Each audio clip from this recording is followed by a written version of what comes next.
Hello, my name is Mathias and welcome to the FPL Scope.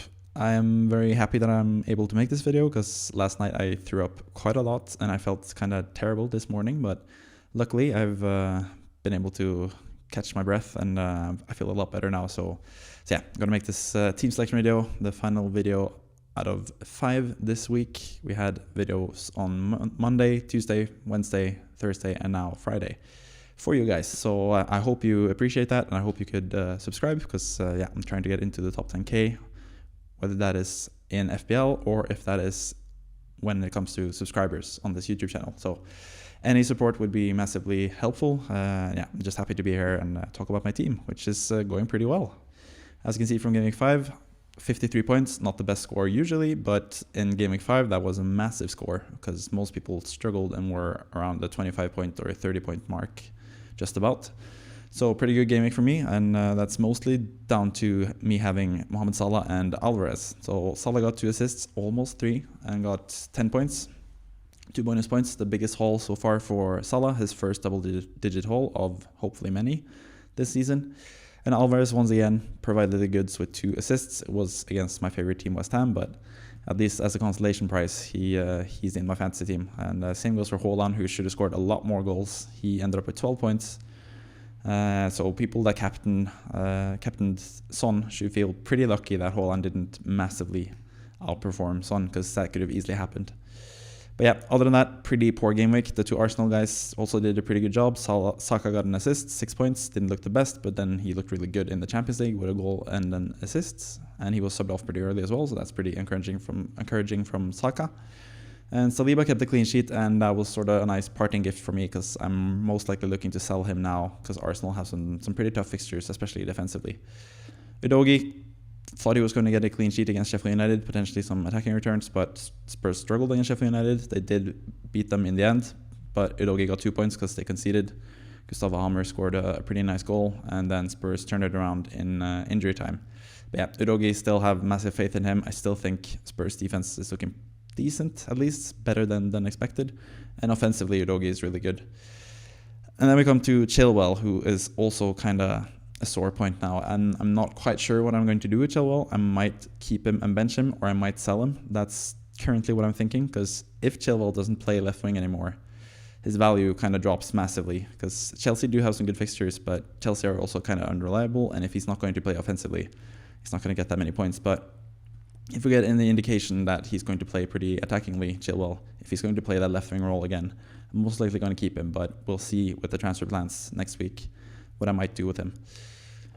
Then in midfield, we had 3 players that lanked. Foden with 2 points, and a kind of disappointing signing, Foden, but at the same time, the reason that I got Alvarez in Game Week 3 is kind of because I got Foden as well, because I knew one of them would be really good, and potentially both of them. So yeah, it was kind of just like a fail-safe. Either Alvarez is playing really well, or Foden is playing really well, or both are playing really well, but both playing badly, I could not really foresee, because City had really fantastic fixtures, and yeah, one of them could have been rotated, but not both, most likely, because they have very few players left, especially now with the injuries that we've seen. But yeah, Foden 2 points, he's kind of on the outs. I might look to sell him as well this game week, especially if we get early team news that says that he is going to be benched. And I'm kind of hoping for that, because I kind of want to get rid of Foden, but I'm not going to sell him when he plays Nottingham Forest at home if he starts. Then we have Sterling, who once again looked pretty decent. He had a free kick that hits the crossbar and post and down onto the line and then just spun out. So really close to a goal point there from Sterling, who still looks like Chelsea's best player in my eyes. And I don't really worry that much about Sterling. I'm more worried about Chilwell, and if I had Nick Jackson, I would be more worried about him as well. Sterling actually looks pretty decent. And Mbeumo just came up against a really tough Newcastle defense, and that's actually a pretty good jumping off point, because the Newcastle defense is something that I'm looking to target now for Game Week 6 and beyond. So let's take a look at my upcoming plans after I just brag a little bit about my rank, because yeah, 94k, really happy with that. And the fact that I have Salah and Alvarez, players that a lot of people are trying to bring in now already, it's going to give me a massive advantage. So only 18 points behind the top 10k. Really happy with that, and especially seeing as most or a lot of people in the top 10k have used their chips already, like triple captain, bench boosts, and that type of stuff. It's a pretty good position to be in. I think it's one of my best starts in FPL so far, and yeah, 94k already It's looking pretty good. But yeah, let's move on to the Game Week 6 plans. And as you can see, I'm potentially targeting getting 2 Newcastle defenders. I think Saliba to Botman is pretty much a given. I'm going to make that transfer regardless. It's just the fact that I'm not so sure about Chilwell out, because he might still play as a left wing player, or the fact that maybe Newcastle defense isn't that good that you need 2 Newcastle defenders. But at the same time, it would be kind of a nice differential to have 2 Newcastle defenders when most people are going to get 1. Luckily, I have 2 free transfers this week because I made 0 transfers before Game Week 5. And that means I can bring in 2 Newcastle defenders, which would be really good because, yeah, if I do that, I would play, obviously Botman would come in for Saliba and Kabore would be benched for Fabian Schär, I don't even know how to pronounce that still, that name. But if not, if I don't do the Chilwell to Schär move, then I probably would be pretty happy with starting Kabore, plays against Wolverhampton at home, pretty decent match. What's also interesting to see from this starting lineup is the fact that every single player plays a home game. And that would change, obviously, if Newcastle come in because they play away against Sheffield United. But it's also a pretty easy game, at least on paper. But then again, Sheffield United have scored a couple goals this season, so maybe not the easiest fixture. But at the same time, Newcastle should have a good enough defense to hold them away from the goal, hopefully. So that's what I'm kind of banking on with the 2 transfers. And then, as you can see, 3 City players against Nottingham Forest at home. Really happy with that. Salah against West Ham at home. I know from past experience as a West Ham fan that Salah keeps scoring against West Ham, so I can see him scoring another double-digit hole. Hopefully not for me as a West Ham fan, but yeah. Saka against Spurs at home, like anything can happen in that game. I think Saka is a pretty good player to have in that game. I'm not too worried about having Saka in my team going forward, but he might also be sold at some point but brought back. I'll get into that pretty soon. Sterling at home to Aston Villa. Hopefully he can finally get a goal now, because I brought him in after his massive haul where he got 19 points. And so far he has had 2 blanks, but he's been really close to getting point returns in both game weeks so far. So I'm pretty happy about Sterling still. He is someone that I'm looking to sell once Chelsea's fixtures dry up and become worse, but as of now, I think Sterling is still a really good pick. And Boemo against Everton at home should be a really easy fixture, and yeah, pretty happy to have him there. And then Haaland and Alvarez at home to Nottingham Forest. Really happy with that. Captaining Haaland so far, or once again, because he keeps getting a load of chances. I know Alvarez kind of outscored him in the Champions League, but I still think Haaland is the one with the massive points potential. Alvarez is going to be really good, but as you can see as well, this is kind of also a nice trick for any of you guys that get Alvarez on top of Haaland. The fact that you can vice captain Alvarez. So in case Haaland doesn't start, if Haaland is not the captain, if he doesn't play at all, then most likely the Man City striker will be Alvarez. And that would make his point return potential even higher, Alvarez. So he's actually a really nice guy to just have as a vice captain. So the only thing that could hurt you there is if the Man City games for some reason gets postponed or something like that. But that is unlikely to happen, especially now. Maybe a couple seasons ago with COVID and stuff, that was more of an issue. And then defensively, I did talk about the Newcastle guys that I might play rather than Kabore and Saliba. And then the final defender is Pervis Estupiñán, who I still think is one of the best assets in the game. I don't understand why people are trying to sell him. No, not that many people are selling him this game week. Most people are starting him this game week, but I think Estupiñán is just absolutely fantastic, and I'm not going to sell him, and I'm going to start him in pretty much every game, as we'll see when I go through my future plans as well. Then in goal, we have Mark Flecken. He's also another goalkeeper that is kind of sought after. He hasn't really had the most points the last few game weeks, but he plays for a pretty good team, Brentford, who are pretty good at creating like difficult shooting chances for the opposing team. So Flecken usually gets a lot of saves. So I still think that's a pretty good fixture as well. Then potentially, if I don't do the Chilwell to Fabian Schär move, I would have Chilwell on the bench and just see if he starts as a left winger. But currently, if I did not do the Fabian Schär move for Chilwell, I'd be more confident in starting Kabore against Wolverhampton, who are a pretty good or pretty poor offensive team, especially when it comes to finishing Wolverhampton, over someone like Chilwell, just because of the fear that Chilwell might be benched once again and come on in and play and get a 0-pointer like last time. Then we have Udogie against Arsenal, not the worst backup to have, but Arsenal away, most likely they are going to concede in that game, so yeah, not too keen on starting Udogie this match. And then Archer, final bench option, he's just going to be pretty much just a bench option the whole time for 4.5 or 4.6 I think he is now. So yeah, that's pretty much my team for Game Week 6. But now let's take a look at my future plans beyond Game Week 6, because a lot of people are looking into doing a wildcarding either Game Week 9 or Game Week 10. But looking at my squad, I'm pretty happy with most of my players, and I don't think I need to do the wildcard in 9 or 10. I think I can survive without it and keep the wildcard until the blank game week, and then potentially double game week for Man City and Brentford later on in the season. Because Man City and Brentford have a fixture in game week 18 that is going to be a blank, because Man City are playing in the Club World Cup, and that game might be postponed to like game week 20 or game week 21. So having a lot of Brentford or Man City assets, especially Man City assets, in that time would be really nice, and especially seeing as you have to sell them before game week 18 because they are blanking in game week 18. I can get a massive advantage if I wildcard in game week 19. So looking to save my wildcard, and yeah, let's just take a look at how my team could sort of evolve the next few game weeks, because yeah, it's looking pretty good.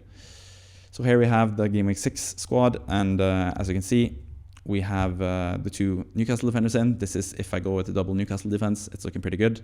Obviously, Kabore would be on the bench, like I said, and Botman would start rather than Saliba. So that's a pretty decent team. And then next up, we have game week 7. And actually, I have my notes on my phone, so I need to just check out what I've written down, because I can't remember it off the top of my head, what I was supposed to do. But yeah, game week 7, this team is pretty much looking pretty decent already. Don't really need any transfers. What I can do is put Kabore in for example, Botman, because I think they both have the same Burnley at home fixture, but Kabore has the Everton away fixture on top of that. So I think having him rather than one of the Newcastle defenders, most likely Botman, is the way to go. So that would be a pretty easy swap for me there, and I have pretty good players there. Also, if I get team news that Foden is not starting, then I could still just play Botman and have that guy as well, and have the double Newcastle defense against Burnley at home.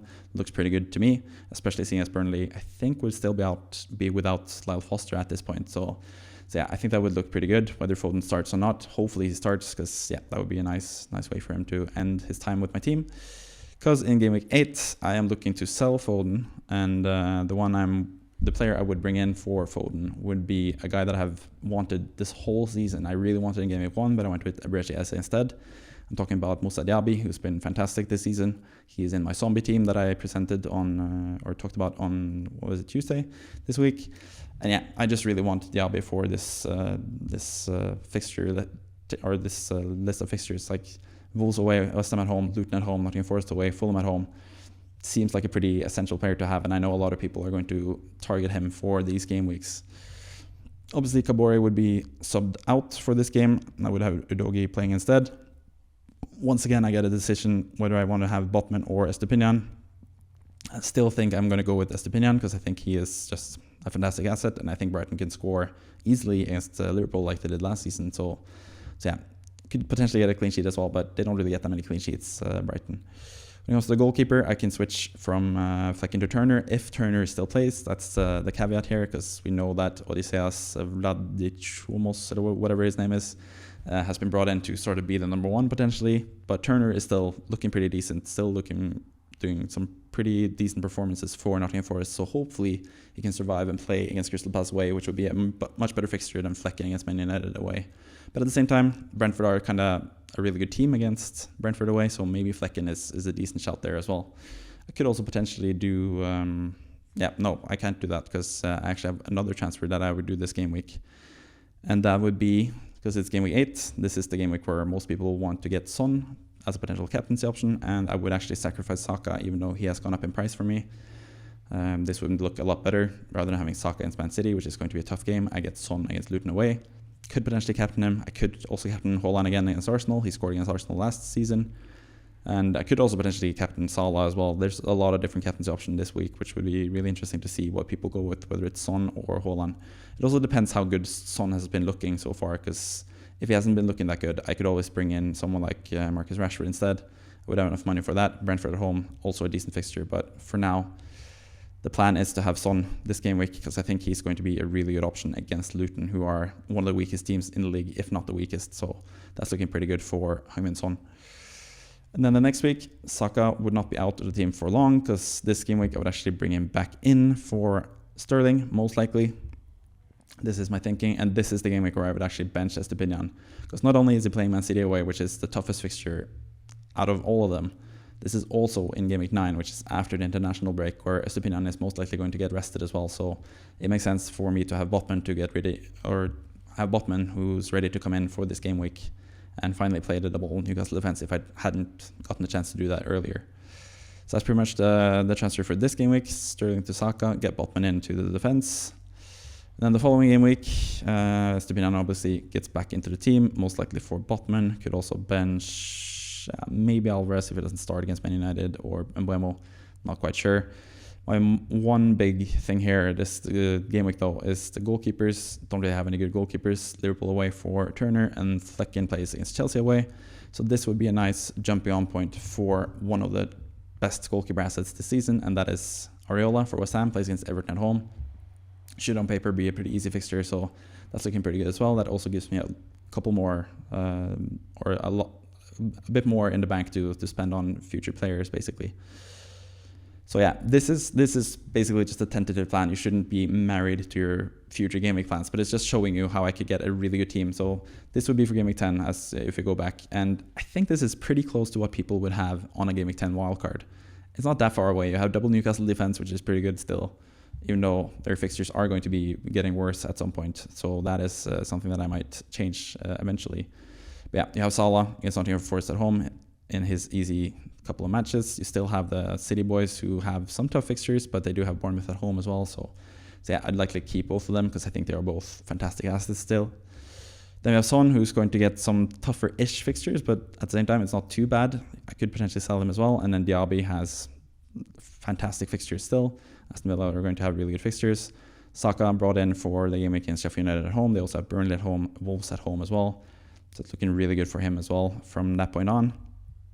And then Mbeumo is sort of someone I could potentially drop, but I think Mbeumo is going to be pretty good. I think he's decent fixture proof as well, because I think Brentford are pretty good against the top teams usually.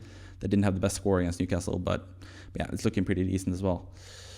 So yeah, this is actually a pretty good Game Week 10 wildcard team if I would use my wildcard, but I don't really need to use my wildcard because I have Salah and I have Alvarez already. Alvarez is maybe not as essential at this point, but I have Salah, Diaby, Saka, who's going to be good going forward, Estepinian going to be good going forward, and double Newcastle defense, and Areola as well, pretty cheap goalkeepers.